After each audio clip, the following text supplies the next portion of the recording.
እነዚህ ሰዎች ቤተክርስቲያንን አይወክሏትም። ውድ ቤተሰቦቻችን እንዴት ሰነበታችሁ? ሰላም ክርስቶስ ይብዛላችሁ። ክርስቶስ ተንሥአ እሙታን በዐቢይ ኃይለ ሥልጣን አሰሮ ለሰይጣን አግዓዞ ለአዳም ሰላም እምይእዜሰ ኮነ ፍስሐ ወሰላም። እንኳን ለብርሃነ ትንሣኤው በሰላም አደረሳችሁ አደረሰን።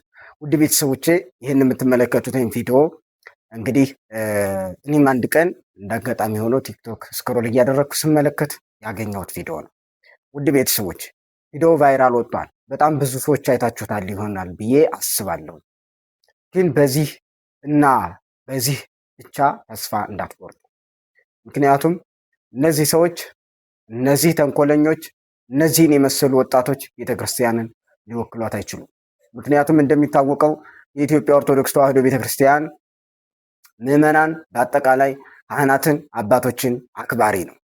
አባቶችን በማክበሩ በሌለበት ሰዓት፣ ኑሮ ውድነት ባለበት ሰዓት፣ ችግር ባለበት ሰዓት፣ ብዙ ሰቆቃ በበዛበት ሰዓት ምዕመናንን ወደ ቤቱ ጠርቶ እንዲህ አይነት ድግስ ደግሶ ለፍቶበት ወጥቶበት ወርዶበት ክብር አገኛለሁ፣ ጸጋ በረከት አገኛለሁ ብሎ ወደ ቤቱ ጠርቶ ሲያበላ ሲያጠጣ እንደነዚህ አይነት ባለጌዎች ወይም ደግሞ ስርዓት አልባ ስርዓት የሌላቸው ለመጀመሪያ ጊዜ ከእውቀታቸው ባሻገር ከመጠምጠማቸው ባሻገር እውቀት የሚባል የሌለባቸው ንጹህ የታጠቡ ብርጭቆ የሚመስሉ ሰዎች ቤተክርስቲያኗን ሊወክሏት አይችሉም። ምክንያቱም እነሱ የሚሰሩት ይህንን ስለማይወክል እንዲህም ስላልሆነ ቤተክርስቲያን ይህንንም ስለማታስተምር። ምዕመናን አንድ ነገር ለማስታወስ የምፈልገው እንደነዚህ አይነት ሰዎች ቤተክርስቲያኑን የማይወክሉበት ምክንያት የቤተክርስቲያናችን አስተምሮት፣ የቤተክርስቲያናችን መገለጫ፣ የቤተክርስቲያናችን የትምህርት ሰንሰለት እንደዚህ ስላልሆነ ነው። ምክንያቱም እንዲህ ያለ ትምህርት አልተማርንም። ሰው እንዴት ሰው የለፋበትን ከምንም ሳይቆጥር ለምን እንዲህ ያደርጋል? ይህ ኢሞራላዊነት ነው እውነት ለመናገር። ምክንያቱም ምዕመናን ለፍተው ወጥተው ከልጆቻቸው ሞጭቀው እንዲህ ቢያደረጉ ላይ እንዴት ሰው ገንዘብ ይወጣበት? እኔ ነገርየው ወይም ደግሞ እሱ የሚጠጣው አካል ጥሩ ነገር ነው ለማለት ፈልጌ አይደለም፣ ጥሩ ነው ማለት ፈልጌም አይደለም። ጥሩ ነገር እንዳልሆነ አውቃለሁ፣ ግን ገንዘብ ወጥቶበታል።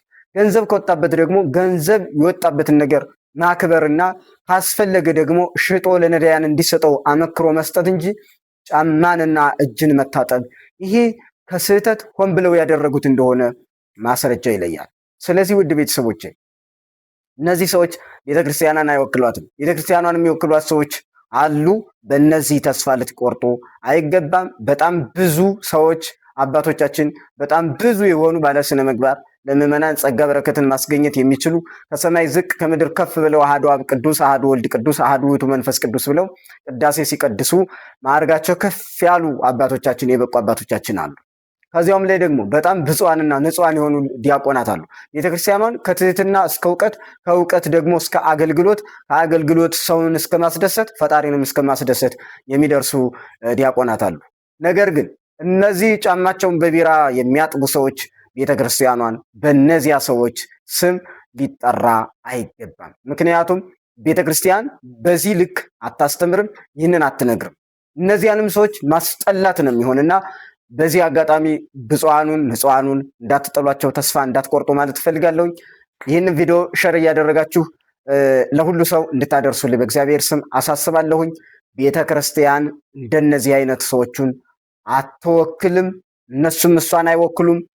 ስለዚህ ምዕመናን ቤተክርስቲያኗን የሚወክሏት አባቶቻችን፣ ቤተክርስቲያኗን የሚወክሏት ዲያቆናት፣ ካህናት፣ መምህራን ወንጌል እንዲሁም ልዩ ልዩ ሰዎች ስላሉ እነሱን ተከትለን መሄድ እንጂ እነዚህኞች ስነ ምግባር አልባዎችን ተከትለን ቤተክርስቲያኗን ልዩ ልዩ መልክ እንዳንሰጣት። ይህንን ቪዲዮም የሰራሁበት ዋና ትልቅ ምክንያቴ ዘፈንም ሲዘፈን ሰውም ሲያጠፋ ምንም ሲባል ቤተክርስቲያን ላይ አምጥቶ እየተለጠፈ ስለሆነ ቤተክርስቲያን ደግሞ በጣም ብዙ ደጎችን ብዙ የዋሆችን የሰበሰበች ንጹህ ጥሩ ቤት ስለሆነች ደግሞም ክፉም ደግሞም ስለሚሰበስብባት እግዚአብሔር አውጥቶ ስለማይጥል እግዚአብሔር በቸርነቱ ኃጢአታችንና በደላችንን ሸሽጎ ስለሚያኖረን ሁላችንንም አውጥቶ ስለማይጥለን ሁለት አካላት የተሰበሰቡባት ቤተክርስቲያን እንግዲህ ርኩሱ ቅዱስ የሚሆንበት ወንበዴው ደግሞ እንዲሁም ንስሐ ገብቶ አገልጋይ የሚሆንባት ቤተክርስቲያን ናት።